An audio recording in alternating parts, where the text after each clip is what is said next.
Welcome to ATMOS 5000, Day 40. We're dealing with Chapter 12, Section 12.3 from the Stull textbook. We're going to define weather fronts today, and then we'll look at three different types of weather fronts: the cold front, the warm front, and the stationary front.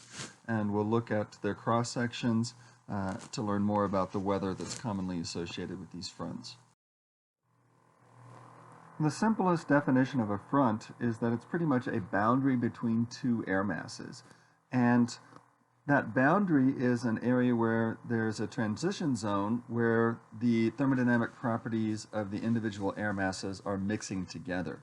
The gradient across that front really depends upon the type of front, and that will become more apparent as we discuss the cross-sectional pictures of these fronts.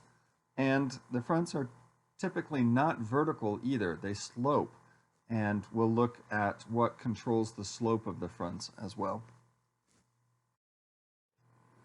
So here we have a weather map, a surface weather map. We've got a high pressure, we've got low pressure, and then we have these symbols which are dictating where there are different kinds of fronts.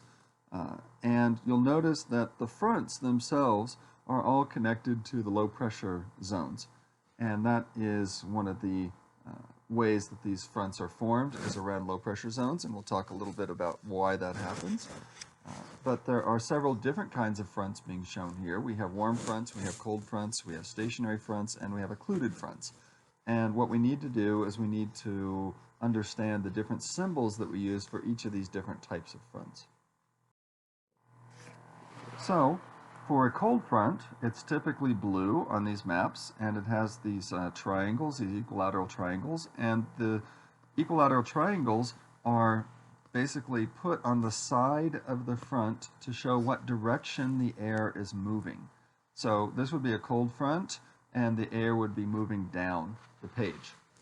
As opposed to a warm front, which is typically red, and has these semicircles on it, and the semicircles are also on the direction that the front is moving.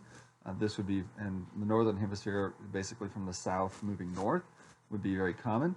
And then a stationary front depicts the fact that the cold air is trying to move south, the warm air is trying to move north, and neither one is gaining headway, so it becomes a stationary front. We have an occluded front, which is purple, which is a combination of the triangles and the semicircles. We have the dry line, which is typically brown and is a series of semicircles put closely together. And then we have some other features which are rarely shown on the maps, on the surface maps anyway, but they are a standard notation that we have for fronts that are forming, fronts that are dissipating, etc. So let's take a look at the cold front. So here we have a cold front. We have cold air behind it. We have warm air in the front. And these cold fronts are basically trying to transport colder and drier air towards the equator.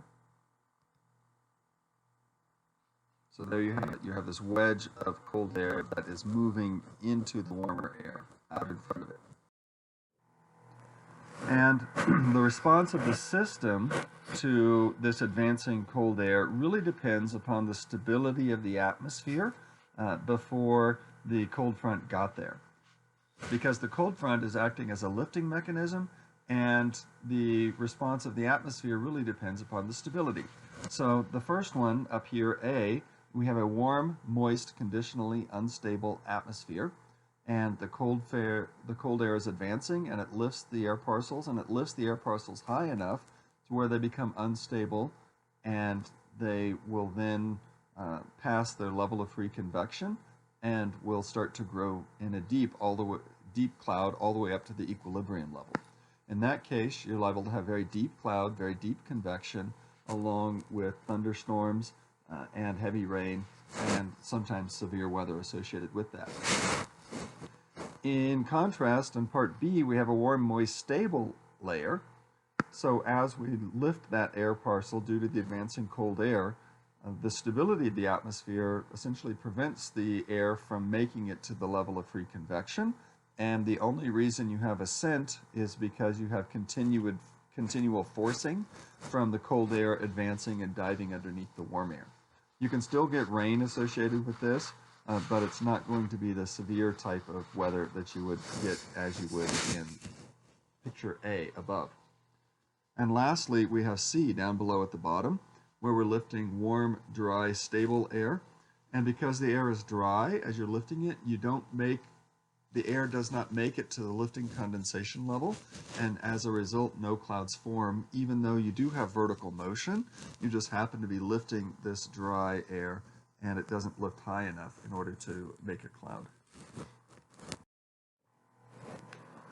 So here we have a low pressure zone situated in Kansas, and in the northern hemisphere, the winds are blowing in a counterclockwise direction around the low.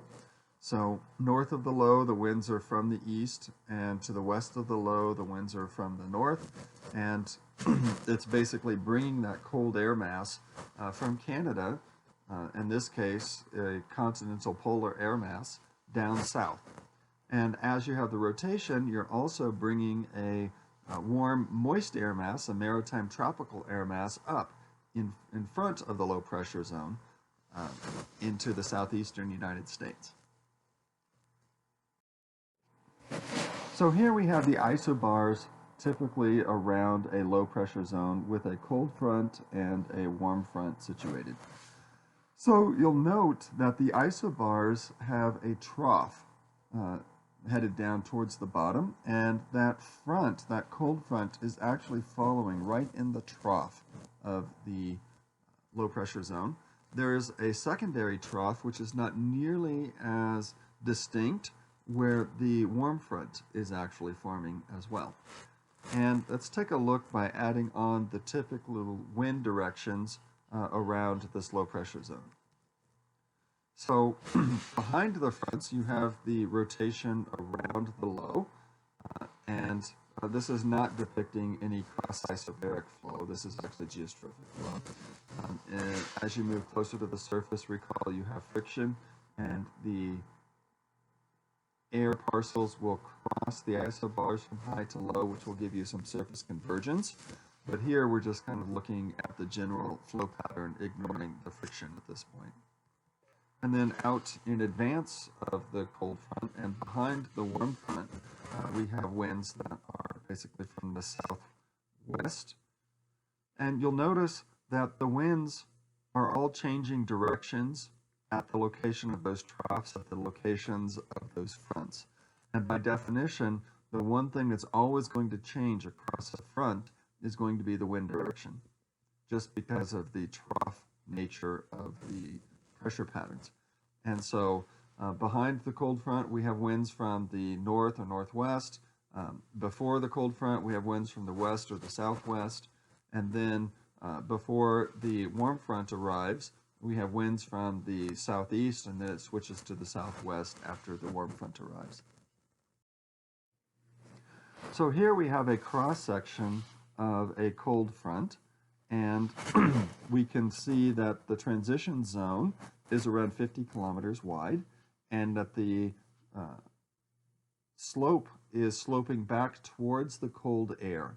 So you have a wedge of cold air that is moving underneath a air mass that has, in this case, moisture in it and is convectively unstable, so that you're getting a cumulonimbus cloud right along the frontal boundary. And before the front arrives, the winds are from the south or southwest, and while the front is passing, the winds become very gusty and they will be shifting, and after the front passes, they'll typically be from the west or the northwest. Temperature, because this is a cold front, was warm before the front passage. There's a sudden drop in temperature as the front passes, and then it becomes colder afterwards. In terms of the pressure will be falling steadily as the front is approaching. It will hit its minimum right before the front passes, and there'll be a sharp rise, and then it'll continue to rise steadily. So the minimum pressure actually occurs right when the front is passing. Types of clouds depends upon the stability of the atmosphere. As I said before, if you have a conditionally unstable atmosphere, you're liable to get cumulonimbus clouds. If you have a stable atmosphere, you're going to have cumulus clouds. And if it's a dry, stable atmosphere, you may have no clouds at all. And typically speaking, in terms of the dew point, if you have a maritime tropical air mass that's being replaced by a continental polar air mass, then you'll start off with a high dew point before the frontal passage, a sharp drop during the transition, and a low or lowering dew point temperature as you move further into the cold air. Now let's take a look at a warm front. So here we have warmer air to the south, colder air to the north, and in this case the warmer air is moving towards the colder air, and we're going to transport that warm air and the water vapor from the equator towards the poles here in the northern hemisphere. So here we have our warmer air, and it's moving towards the colder air. And you'll notice that the semicircles on the cold front are showing the direction that the warm air is actually moving. So here we have a cross-section of a warm front. In the top panel A, we have warm, moist, conditionally unstable air. And as we are lifting that air mass over the cold air, it's got gradual ascent. And if you happen to lift it far enough to reach the level of free convection, you can then have towering cumulus clouds that might even turn into deeper clouds. Generally speaking, though, the air mass that is being lifted will still be often stable, as in panel B. And when the atmosphere is stable and you lift the air over the cool air, it's gradual ascent, it's forced ascent. You don't have to make it to the level of free convection, but you have made it to the lifting condensation level. And so you just get gradually deepening clouds. If you were an observer on the ground and the warm front was approaching you, the first thing you would see would be the cirrus clouds, the very high cirrus clouds, followed by cirrostratus clouds, followed by altostratus clouds, followed by nimbostratus clouds, stratus clouds, and then a clearing air behind it. That's the progression that you can expect with a traditional warm front. And that is depicted in this particular image. So recall that the warm air is moving from left to right across this, and the warm air is moving over the cold air. And so the front itself is that boundary, which is sloping up and to the right. It's a fairly gentle slope for a warm front, and you have that sustained lifting that can occur several hundred kilometers out in front of the surface front. And ironically, all of the weather associated with the warm front occurs ahead of the surface warm front. And once the surface warm front passes, you're typically in the maritime tropical air mass, and the rain will stop and the clouds will typically disappear. So what type of weather is typically associated with a warm front? Well, the winds are typically between the south or southeast before the passage, and then after the passage, the winds will switch to the south or southwest. The temperature before the warm front passed was cold or cool, and then after the front passed, the temperatures will be warmer. And the pressure will be falling as the front approaches, and there'll be a little bit of a leveling off of the pressure, and then you'll get a sharp rise followed by a continued fall for the pressure. The clouds, I've already discussed the progression of the clouds that you would normally see associated with a warm front. And in terms of precipitation, before the front passes, you get light to moderate rain, snow, sleet, or drizzle.